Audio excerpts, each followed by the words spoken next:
Red టీవీలో మీ వ్యాపార ప్రకటనల కోసం ఈ నంబర్ ని సంప్రదించండి 6281747728. సార్ నమస్కారం సార్. నమస్తే అమ్మా ఆదిత్య.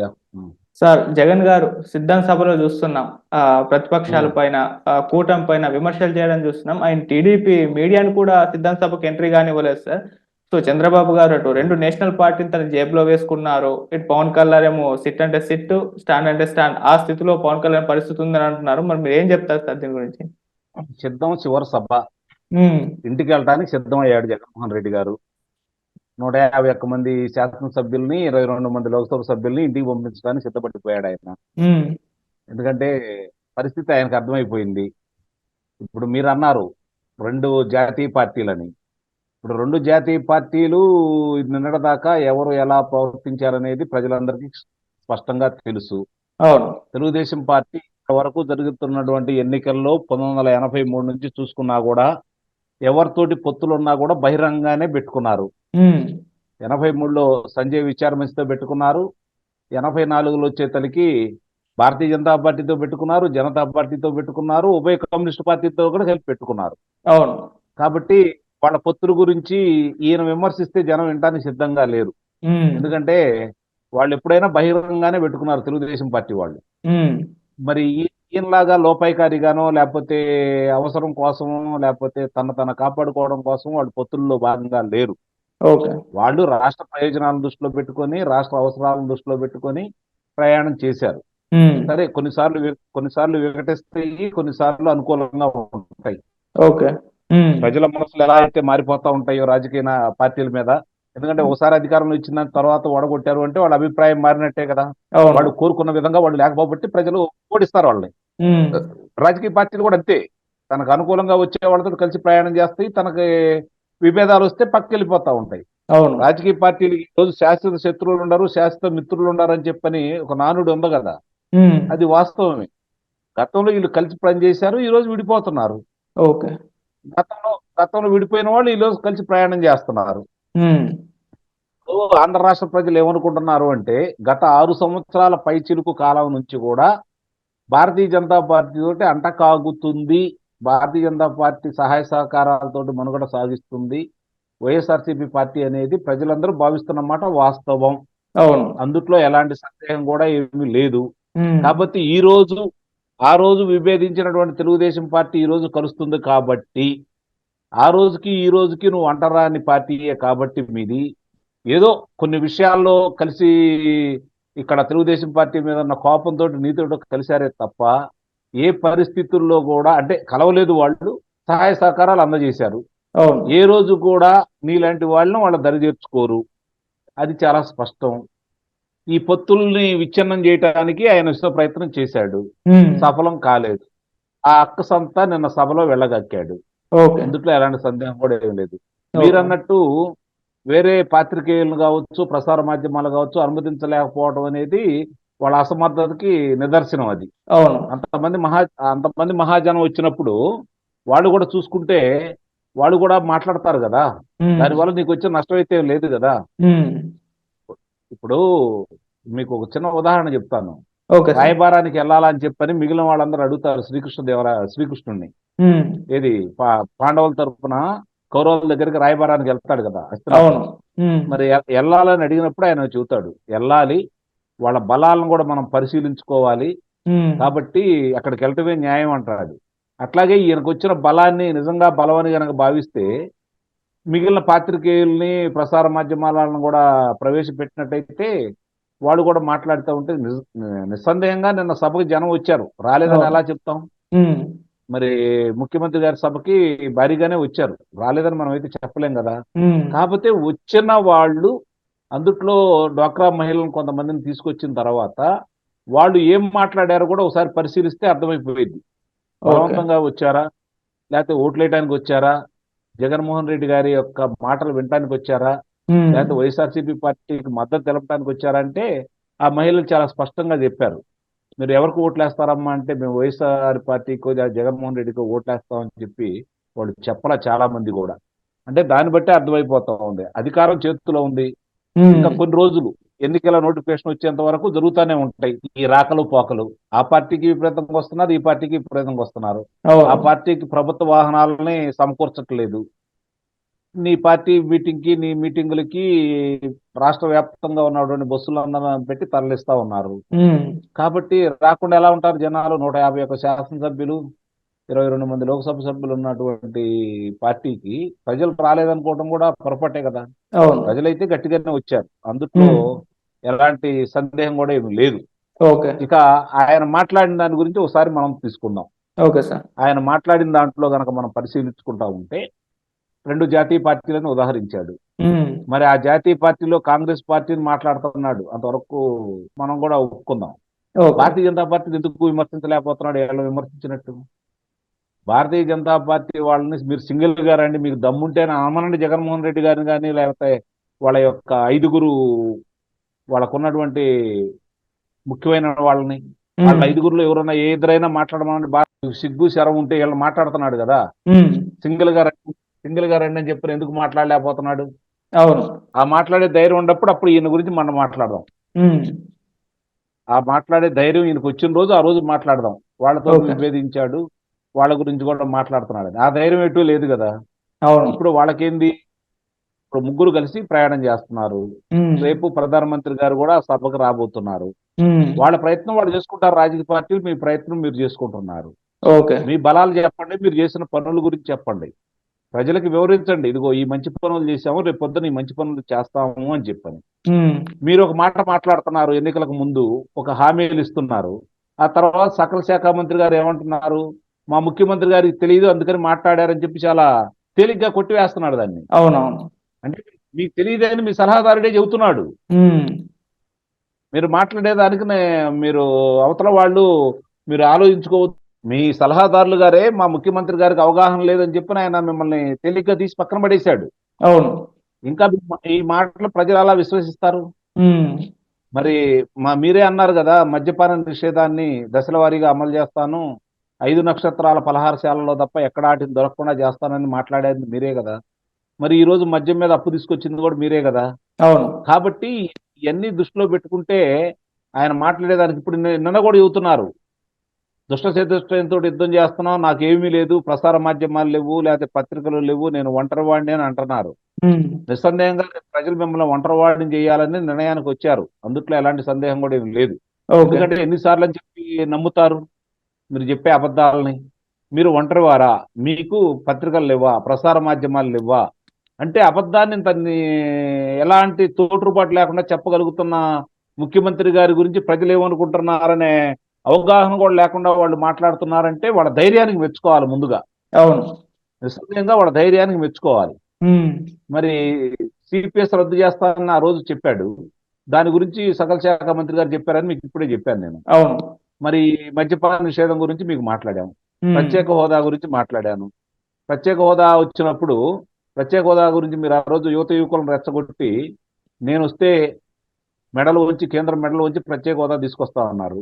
మీరు ప్రమాణ స్వీకారం చేయకముందే వాళ్ళకి బలం బాగా వచ్చింది కాబట్టి మనకు అవకాశం లేదు, మనం వాళ్ళ బతిలాడుకోవడమే తప్ప వాళ్ళని ఎదిరించే ధైర్యం లేదని చెప్పిన ఆ రోజే మీరు మీ మనస్తత్వం ఏంటో ప్రజలందరికీ తెలియజేశారు. అలాగే ప్రజావేదికను కూర్చున్న తర్వాత మీరు ఇంకా ఏ మనస్తత్వంతో ఉన్నారో ప్రజలకు అర్థమైపోయింది. ప్రతిపక్ష నాయకుల్ని వాళ్ళని అక్రమ నిర్బంధం చేసి వాళ్ళ మీద ఇంతవరకు ఎలాంటి నేరాలు నిరూపించలేకపోయిన మీ అసమర్థత ఏంటో ప్రజలకు అర్థమైపోయింది. అంటే కక్ష సాధింపు చర్య తప్ప మీరు అభివృద్ధి చర్యలు చేపట్టలేరు అని చెప్పడానికి అది ప్రత్యక్ష నిదర్శనం. అన్నిటికంటే మీకు చాలా ఇబ్బందికరమైన పరిణామం ఏమైనా జరిగింది అంటే 3 రాజధానుల ప్రక్రియ. అమరావతి రైతులు, మహిళలు వాళ్ళు ప్రపంచంలో ఎక్కడా లేని విధంగా ఒక ప్రభుత్వానికి భూమిలు ఇచ్చేసి రాష్ట్ర రాజధాని నిర్మాణం కోసం వాళ్ళు త్యాగం చేస్తే వాళ్ళ మీద ఎన్ని అపవాదులు వేశారు, ఎంత దాష్టీకం చేశారు స్పష్టంగానే ప్రజలందరూ చూశారు. ఈరోజు మీరు చెప్పినవన్నీ అబద్ధాలని చెప్పి ప్రజలు నమ్మారు. ఆ ఆడవాళ్ళ కంట కన్నీరు మీకు ఈ రోజు దావనంలా వ్యాపించేసి మిమ్మల్ని దహనం చేయబోతోంది. అమరావతి రైతుల యొక్క త్యాగానికి రేపు ప్రజలు సరైన విధంగానే తీర్పిస్తారని అయితే నేను భావిస్తున్నాను. మీరు 3 రాజధానుల ప్రక్రియ ఎత్తుకున్నారు, ఆ 2 ప్రాంతాలు ఈ ప్రాంతం కూడా శాసన మండలికి సంబంధించి ఆ 2 ప్రాంతాల మిమ్మల్ని ఓడించారు. రేపు పొద్దున ఇక్కడ కూడా 3 ప్రాంతాలు రేపు ఓడించబోతున్నాయి మిమ్మల్ని. అది మీకు అర్థమైన తర్వాతే ఇలాంటి మాటలు మీరు మాట్లాడుతూ ఉన్నారు. ఓకే ఇది సార్, అదే సభలో చెప్పండి సార్.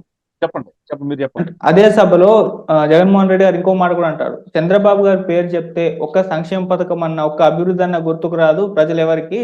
ఆయన పేరు చెప్తే ఆయన పరిపాలనలో మోసాలు, నమ్మక ద్రోహాలు ఇవి మాత్రమే గుర్తొస్తాయని కూడా అన్నారు సార్. ఇప్పుడు చంద్రబాబు నాయుడు గారి పేరు చెబితే బిల్ క్లింటన్ గారు గుర్తొస్తారు. ఏమండి, చంద్రబాబు నాయుడు గారి పేరు చెబితే బిల్ గ్లేర్ గారు గుర్తొస్తారు.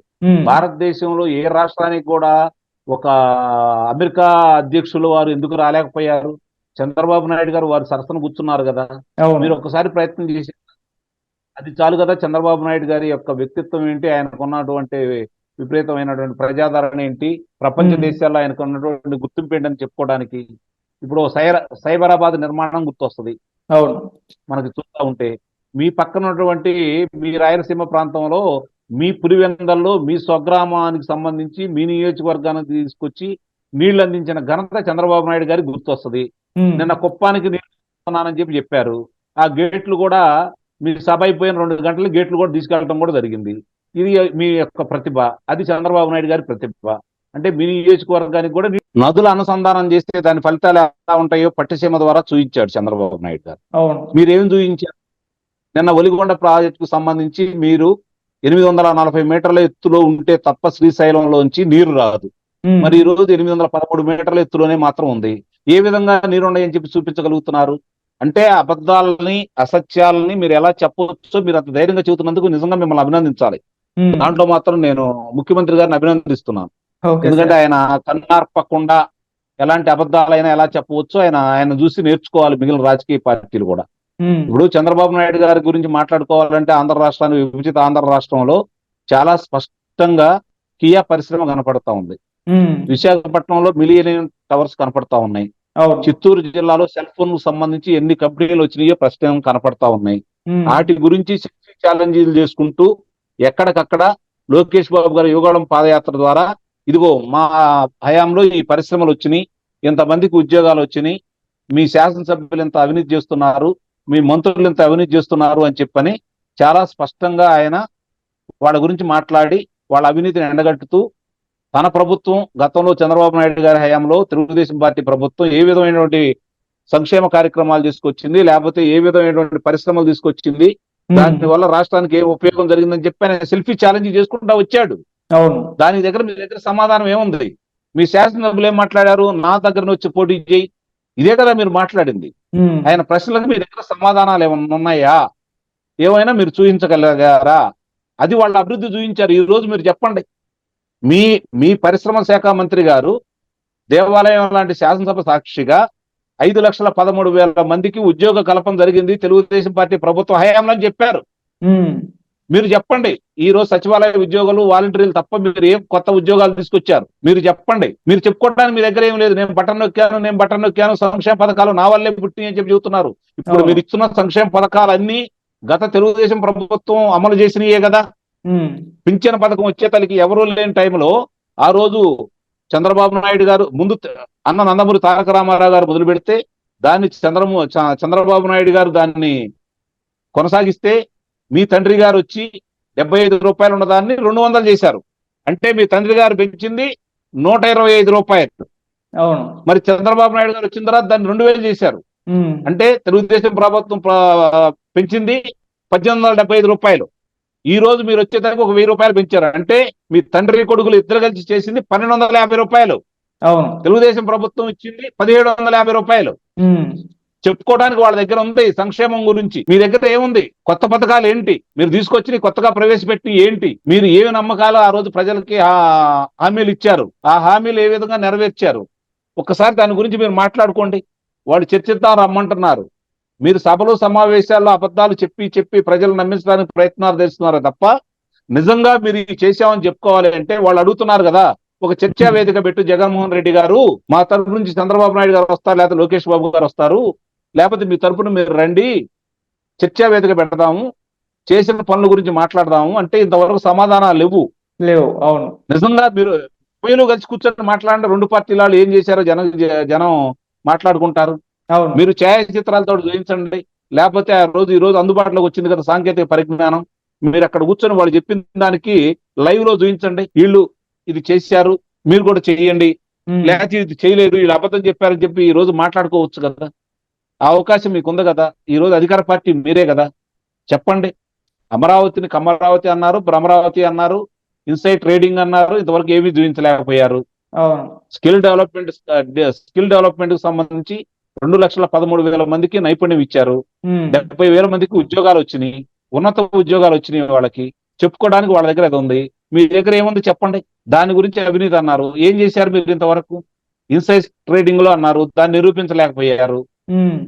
ఈఎస్ స్కామ్ లో మందులకు సంబంధించిన దాంట్లో అవినీతి జరిగిందని చెప్పి అచ్చెన్నాయుడు గారిని అన్ని రోజులు కారాగారంలో పెట్టారు, ఇంతవరకు నిరూపించలేకపోయారు. అవును. మీరు ఒక్కటి వీళ్ళ మీద ఎవరికన్నా నిరూపించింది చెబితే వాస్తవమే తెలుగుదేశం ప్రభుత్వం ఇవన్నీ చేసిందని చెప్పి మీరు చెప్పుకోవచ్చు. పట్టిసీమ గురించి మాట్లాడుకుందాం. పట్టిసీమ ద్వారా 1,300 చిల్లర కోట్ల రూపాయలతోటి పట్టిసీమ దాన్ని చేస్తే ఎన్ని వేల కోట్ల రూపాయల ఆదాయం వచ్చింది ఆంధ్ర రాష్ట్రానికి. అవును. ఈ రోజు దాన్ని మీరు నీరు అందించలేకపోయారు. ఈ రోజు ఆంధ్ర రాష్ట్ర రైతుల పరిస్థితి కానీ, గ్రామాల పరిస్థితి కానీ, తాగునీరుకి కానీ, సాగునీరుకి కానీ ఎందుకు అంత ఇబ్బంది పడుతున్నారు అంటే మీకు ముందస్తు ఆలోచన లేదు. పట్టిసీమ ద్వారా ముందుగా పట్టిసీమ ద్వారా గోదావరి నీళ్లు తీసుకొచ్చేసి కృష్ణా పరివాహక ప్రాంతంలో దాన్ని నిలబెట్టి పెట్టేసి ఆ నీరు ద్వారా గనక మీరు కృష్ణా పరివాహక ప్రాంతానికి నీరు అందించి ఉండటైతే అది సముద్రం పాలయ్యేది కదా నీరు. అట్లాగే ఇప్పుడు కృష్ణా పరివాహక ప్రాంతంలో ఉన్నటువంటి నీరుని పులిచింతలు కావచ్చు, లేకపోతే ఇక్కడ నాగార్జున సాగర్ కావచ్చు, ఇక్కడ ఉన్నటువంటి నీరుని కృష్ణా బ్యారేజీకి సంబంధించి ఈ నీరుని ఈ రోజు ఆ కృష్ణా పరివాహక ప్రాంతానికి అందించడానికి అవకాశం ఉండేది. ఆ రోజు గోదావరి నీళ్లు గనక పట్టిసీమ ద్వారా మీరు గనక తీసుకొచ్చినట్లయితే శ్రీశైలంలోనూ సాగర్లోనూ నీరు నిల్వ ఉండడానికి అవకాశం ఉండేది, ఈ రోజు ఉపయోగానికి ఉండేది. అవును. రాయలసీమకు ఉపయోగపడేది. ఈ ప్రాంతానికి ఉపయోగం చేయలేదు. నువ్వు చెబుతున్నావు నీ ప్రాంతంలో అన్నమయ్య ప్రాజెక్టులో గేటు కొట్టుకుపోయి అంతమంది నిరాశ్రయులైన తర్వాత వాళ్ళకి ఈ రోజు నువ్వు ఎలాంటి సహాయం చేసావు? ఆ ప్రాణ నష్టం జరిగిన వాళ్ళని ఎంతమందిని ఆదుకున్నావు, ఎంతమందిని గుర్తించావు? ఈ రోజు వరకు కూడా మరామతులు నువ్వు ఎందుకు పూర్తి చేయలేకపోయావు? దీనికి సమాధానం ఉందా మీ దగ్గర? దీని గురించి మాట్లాడుకోవడానికి చర్చా వేదికకి సిద్ధమని వాళ్ళు అంటున్నారు. చర్చకు రావటం లేదు కదా. కాబట్టి ఎదుటాల మీద అభియోగాలు మోపి వాళ్ళ మీద బురద జల్లి అవి తెలుసుకోవటానికే వాళ్ళకి సమయం కేటాయించుకుంటా వచ్చావు. నిన్నటిదాకా ప్రజలు తెలుసుకున్నారు. అందులో నువ్వు ఒక్కసారి ఇచ్చారు, రెండోసారి చెప్పడానికి సిద్ధంగా లేరు. నిజంగా సిద్ధంగా నువ్వు చెప్పినవన్నీ ప్రజలకి నచ్చి నీకు ఓట్లు ఇస్తే అది ప్రజా తీర్పే అవుతుంది. దాంట్లో ఎలాంటి సందేహం కూడా ఏం లేదు. ఏ వర్గాల వారు ఈ రోజు చూసుకుంటా ఉంటే ఆదిత్య గారు, అంగన్వాడీలు ఈ రోజు రోడ్డుకి ఎక్కారు, ఆశా వర్కర్లు రోడ్డుకి ఎక్కారు, మున్సిపల్ పారిశుద్ధ్య సిబ్బంది వాళ్ళు రోడ్డు ఎక్కారు, అధ్యాపకులు నీ మీద వ్యతిరేకంగా రోడ్డుకి ఎక్కారు, ఉద్యోగస్తులు నీ మీద వ్యతిరేకంగా రోడ్డుకి ఎక్కారు. రైతుల పరిస్థితి ఈ రోజు అగమ్య గోచరంగా ఉంది. మహిళలకి మద్యపాన నిషేధం చేస్తా అన్నావు, వాళ్ళకి ఏదో మేలు చేస్తా అన్నావు, అమ్మఒడి అన్నావు, ఇంట్లో ఎంతమంది ఉంటే అంతమంది అన్నావు, ఈ రోజు ఒకరికే ఇస్తున్నావు. వాళ్ళకి ఎంత ఇబ్బంది అవుతుందో వాళ్ళు దృష్టిలో పెట్టుకుని ఉన్నారు. ఈ రోజు గుత్తేదారులు నీకు వ్యతిరేకంగా ఈ రోజు కనీసం ఒక పని చేయమంటే బతినాడుకున్నా కూడా వచ్చి పనులు చేయడానికి సిద్ధంగా లేరు. మరి ఇంతమంది వ్యతిరేకంగా, ఇన్ని ప్రాంతాల వారు వ్యతిరేకంగా, ఇన్ని మతాల వారు వ్యతిరేకంగా, ఇన్ని కులాల వారు వ్యతిరేకంగా నీ మీద యుద్ధం చేస్తా ఉంటే, నీకు వ్యతిరేకంగా వాళ్ళు బజార్కి ఎక్కుతా ఉంటే, ఇంకా నేను గెలుస్తానని అనుకుంటున్నావు అని నువ్వంటే అది భ్రమ అనుకోవాలా, లేకపోతే వేరే ప్రక్రియ ద్వారా నువ్వు గెలుస్తావని భావించాలో కూడా అర్థం కాని పరిస్థితి.